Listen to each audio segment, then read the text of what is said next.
বড়লোকের খাবার খেতে আজকে বড়লোকের দোকানে গেছিলাম, মানে এই পিজাটার নামই তো বড়লোকের পিজা। তো এনিওয়ে আজকে গিয়েছিলাম হচ্ছে পিজা বার্গে। পিজা বার্গে আমরা মোটামুটি অনেকেই চিনি, বিশেষ করে সালমান মুক্তাদিরের বদৌলতে। উনি তো মাঝে মাঝে ওই জিনিসটা প্রমোট করে। তো যাই হোক, আজকে গেছিলাম হচ্ছে ওই খিলগা তালতলার মাঝখানের গেটে ঠিক উল্টা পাশে যে পিজা বার্গের যে শাখাটা আছে ওইখানে।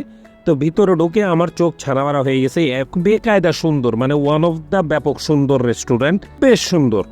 মানে খাবেন কি খাবেন না সেটা পরে, আগে ঢুকে ছবি তুলবেন, ছবি তুললে দেখবেন মন ঠান্ডা। পেটে কি ঢুকছে সেটা বিষয় না।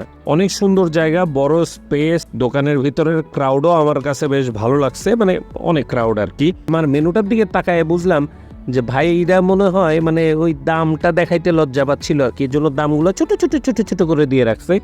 সেটা একান্তই তাদের ব্যক্তিগত ব্যাপার। তো আমি আর আসল পুরুষ দুইটা খাবার অর্ডার করছিলাম, একটা হচ্ছে সেই বড়লোকের পিজা আর একটা হচ্ছে তাদের ফ্যাট বয় মিল, মানে মোটা ছেলের খাবার বা মোটা ছেলের খাবার। যেমন আমি মোটা ছেলে, সো এর জন্য মোটা ছেলের খাবার অর্ডার করছি। আর এখানে খাবার অর্ডার করে এই যে এরকম একটা জিনিস দিয়ে দিবে, মানে যখন খাবার রেডি হবে তখন ওটা ping ping pick pick pick pick pick pick করা শুরু করবে।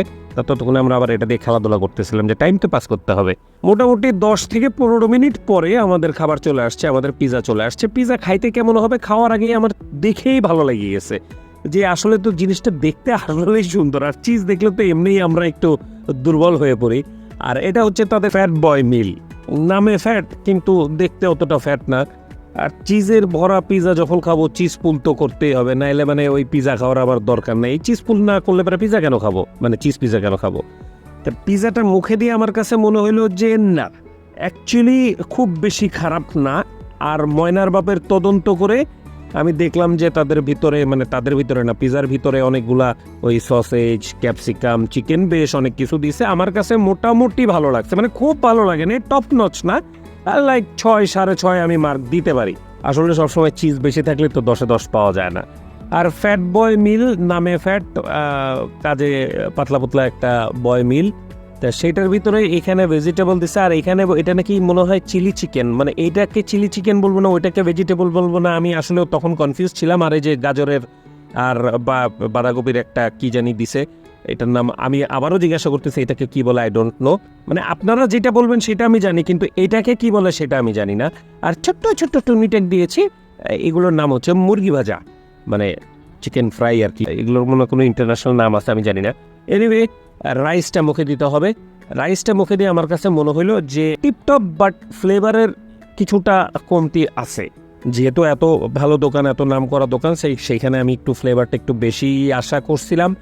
আর চিকেনের ব্যাপারটা হচ্ছে যে চিকেন এখানে আপনি ভদ্রতা করে একটু একটু করে কামড়ায় কামড়ায় খেতে পারেন, অথবা আপনি যদি চান এটা একবারে গালের মধ্যে নিয়ে এইভাবে টেনে খুলে বের করে খেয়ে ফেলতে পারবেন, কোনো সমস্যা নেই।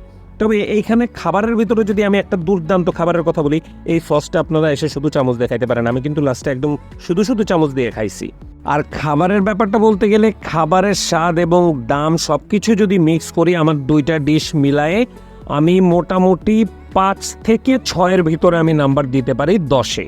এই ভাইটাকে আমি পাইছিলাম পিজা বার্গে, সে আমাদের ভিডিও টিডিও দেখে। তো আমি তাকে বলে আসছিলাম যে ভাইয়া খাওয়ার পরে আমার পেজে একটা মেসেজ দিয়ে আপনার এক্সপিরিয়েন্সটা। তো সে তার এক্সপিরিয়েন্স দিছে, তার কাছে নাকি ভালো লাগছে, আপনারা পজ করে দেখে নিতে পারেন। তাহলে আজকে আসি, ভালো থাকবেন, সুস্থ থাকবেন, আর ভিডিওটা লাইক করে দিবেন, শেয়ার করে দিবেন, মনে কিছু থাকলে কমেন্টটাও করে দিবেন, আর পেজটা কিন্তু অবশ্যই ফলো করে দিবেন।